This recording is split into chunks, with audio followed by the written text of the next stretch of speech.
Assalamualaikum warahmatullahi wabarakatuh. Selamat siang teman-teman Rudat FM. Berjumpa kembali dengan Rudat FM, Family and the City Channel di Kota Jakarta. Di mana Rudat FM saat ini?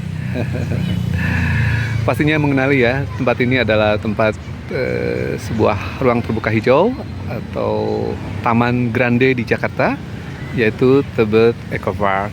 Hari ini hari Kamis tanggal 27 Februari 2025 sekitar pukul 12.30. Rudat FM kembali mengunjungi Tebet Eco Park. Ada di zona selatan nih teman-teman. Merupakan area playground, children playground. Di area selatan juga ada forest buffer, ada community garden atau tempat berkumpulnya komunitas ya di dekat pavilion. Ada juga wetland boardwalk. Jadi area selatan ini merupakan konsentrasi anak-anak berkumpul ya. Di samping juga ada komunitas yang berkumpul di sekitar pavilion zona selatan. Untuk kita melihat area utara ada Infinity Link Bridge. Jadi terpisah oleh jalan raya, namun kita bisa menembus ke zona utara dengan jembatan. Ada yang menggunakan ram, ada juga yang menggunakan tangga. Rudat FM berkunjung ke tempat ini untuk melihat persiapan sejauh mana Pemprov DKI Jakarta menyiapkan barangkali penerangan malam ya, yang kabarnya tempat ini akan dioperasikan selama 24 jam.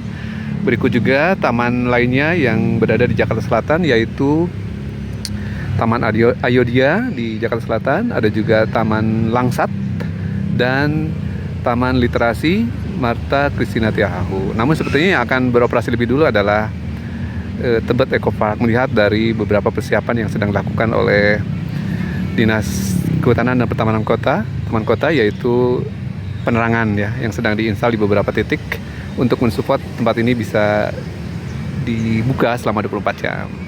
Sebuah terobosan pertama yang dilakukan sepertinya oleh kepemimpinan Pramdul untuk 5 tahun ke depan, yang gebrakan pertamanya di era RTH, di zona RTH maksud saya, adalah membuka RTH yang merupakan Taman Grande untuk bisa dikunjungi oleh warga selama 24 jam. Artinya apa? Perlu kesiapan dalam penerangan area, termasuk juga topping tanaman yang terlalu rindang, dan intensitas keamanan ya, security yang barangkali nantinya bisa berkeliling pada saat malam hari di waktu-waktu tertentu bila mana memang sudah dinyatakan beroperasi selama 24 jam. Oke teman-teman, kita coba setelah mengeksplor bagian selatan, kita coba nanti tembus ke zona utara ya, sejauh mana Pemprov DKI Jakarta menyiapkan hal-hal tersebut. Nah, di hari ini Kamis, zona bagian selatan banyak dikunjungi oleh anak-anak dan orang tua menjelang libur Ramadan ya. Ramadan sendiri adalah kabarnya adalah hari Sabtu ya, 1 Ramadan 2025 atau 1446 Hijriah. Outdoor fitness, ada bagian yang sudah rusak, harusnya segera diganti ya Pemprov DKI. Nah, kita akan akses ke Infinity Link Bridge melalui tangga. Ada tangganya di sisi selatan satu, di utara juga satu. Selain ram di sisi selatan dan utara. Nah, ramnya agak jauh, jadi kita coba akses melalui jembatan atau tangga.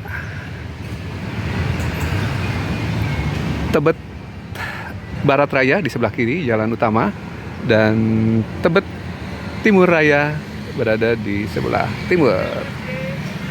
Dipisahkan oleh sebuah jalan ya teman-teman.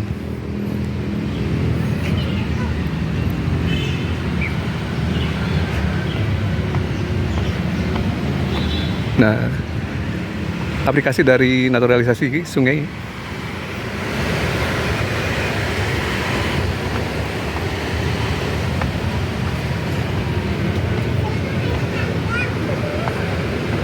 Nah, ini penampakan Infinity Link Bridge menghubungkan dua segmen Tebet Eco Park, utara dan selatan. Siang-siang menerobos panas sudah TPM. Mewartakan untuk teman-teman ya. Ini zona selatan nih teman-teman. Masih ada beberapa bagian yang perlu perbaikan, terutama di area wetland boardwalk. Jadi jalur pedestriannya ada yang bolong-bolong ya, papan kayunya sudah rusak, belum diganti. Dan jembatan penghubung antara timur dan barat yang tidak bisa dilintasi karena kemungkinan bagiannya agak beresiko lapuk ya.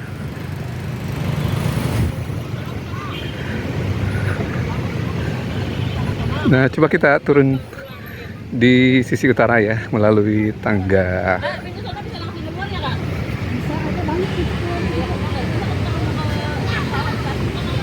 Nah, dibuka pada bulan April 2022 oleh Bapak Anies Rashid Baswedan, Gubernur DKI Jakarta.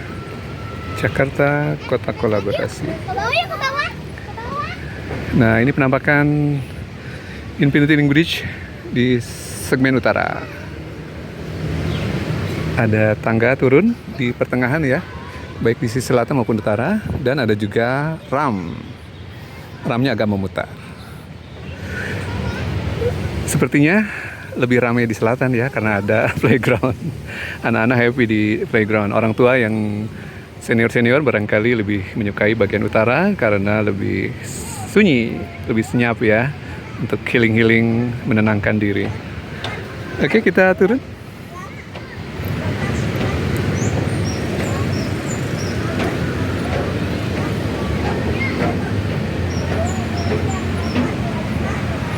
Ada yang berhitung nih anak-anak, berapa banyak tangganya. Berapa tangganya, Dek? Tangganya berapa jumlahnya?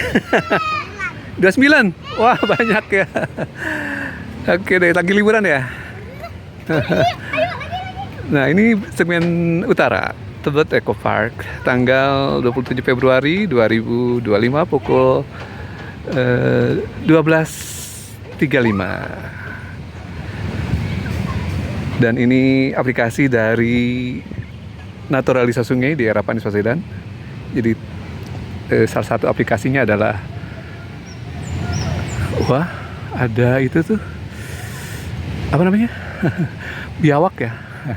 Jadi secara natural pendekatannya bahwa sungai memang tidak dibeton ya, untuk bila mana memungkinkan. Jadi menggunakan pendekatan bronjong, batu-batu ya yang diikat dengan kawat.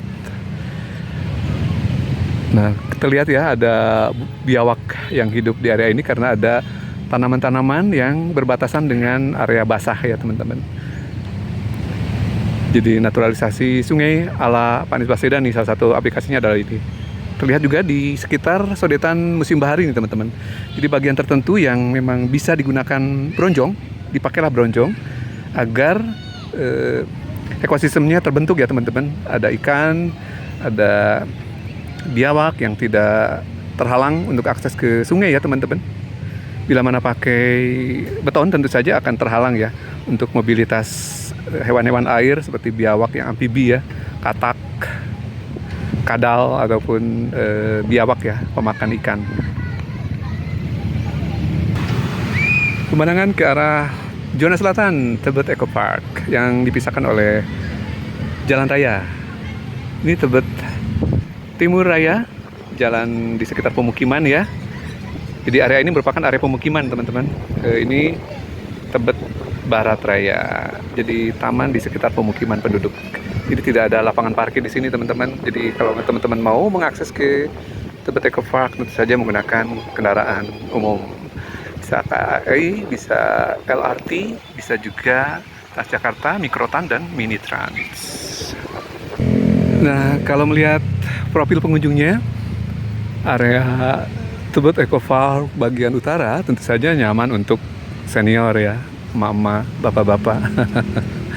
Karena lebih senyap, tidak ada kegiatan anak-anak yang ramai seperti hanya di area selatan. Ada playground, children playground. Ini penampakan di zona utara Tebet Eco Park, teduh ya. Jadi walaupun sekarang pukul 12 lewat, namun masih bisa dijelajahi dengan nyaman ya teman-teman. Teduh, banyak pohon, tinggi-tinggi nih. Selain ada pohon-pohon baru, juga pohon existing sudah ditanam ya, di waktu-waktu lalu ya.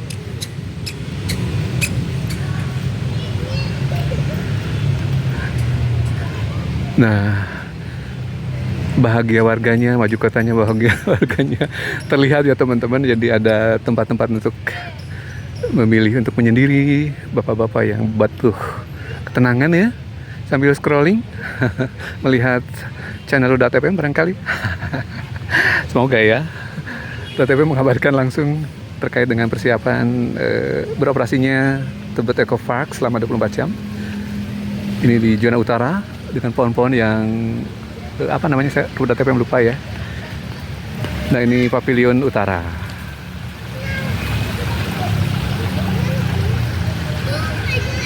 Ada juga area permainan namun terbatas ya. Anak-anak happy nih untuk lari-lari di sini.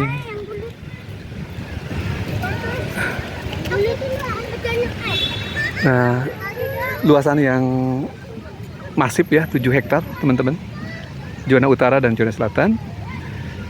Nah, ini lumayan efik ya dengan pohon-pohon yang seragam nih teman-teman di zona utara. Nah, ini ada penambahan area yang di konblok. Dulu sebelumnya tidak menggunakan konblok nih teman-teman. Sepertinya nih ada bagian yang rumput yang dikonversi menjadi area berkonblok. Dan pintunya juga yang ini dibuka ya. Dulu sejauh ini tertutup hanya untuk akses barangkali kebersihan ya. Sekarang dibuka selain dengan pintu di pavilion utara. Nah, ini pintu sampingnya juga dibuka yang menuju ke Tebet Timur Raya. Nah, tantangannya adalah Satpol PP ya, mentolerir tidak UMKM yang berderet di jalur pedestrian. Terutama di Tebet Timur Raya dan utara selatan nih teman-teman. Di selatan ada Children Playground. Pasti pedagang nempel ya, baik minuman maupun hal lain, es krim. Nah, ini baru nih teman-teman, sebelumnya merupakan area rumput. Sekarang di konblok dengan konblok yang tembus ya, tidak solid. Nah, asik nih teman-teman di area ini untuk duduk-duduk ya, yang barangkali teman-teman ingin jeda menikmati hawa-hawa sejuk ya. Tapi di tengah kota nih teman-teman, bukan di pinggiran kota. Ini lokasinya di kota banget. .fm ingin mencoba ayunan. Kuat gak ya? Nah, ternyata permainan ini hanya untuk anak-anak nih. Tadi .fm untungnya lihat-lihat. Ternyata ada ketentuannya ya. Ayunan-ayunan ataupun area permainan di area zona utara sama seperti yang di selatan, hanya untuk anak-anak. Jadi bebannya disesuaikan ya dengan kemampuan anak-anak ya, bukan untuk orang dewasa. Orang dewasanya cukup duduk-duduk saja menikmati area ini, tapi saja terlihat masyarakat masih belum membuang sampah dengan dengan tertib ya, masih banyak yang menyampah, sayang sekali.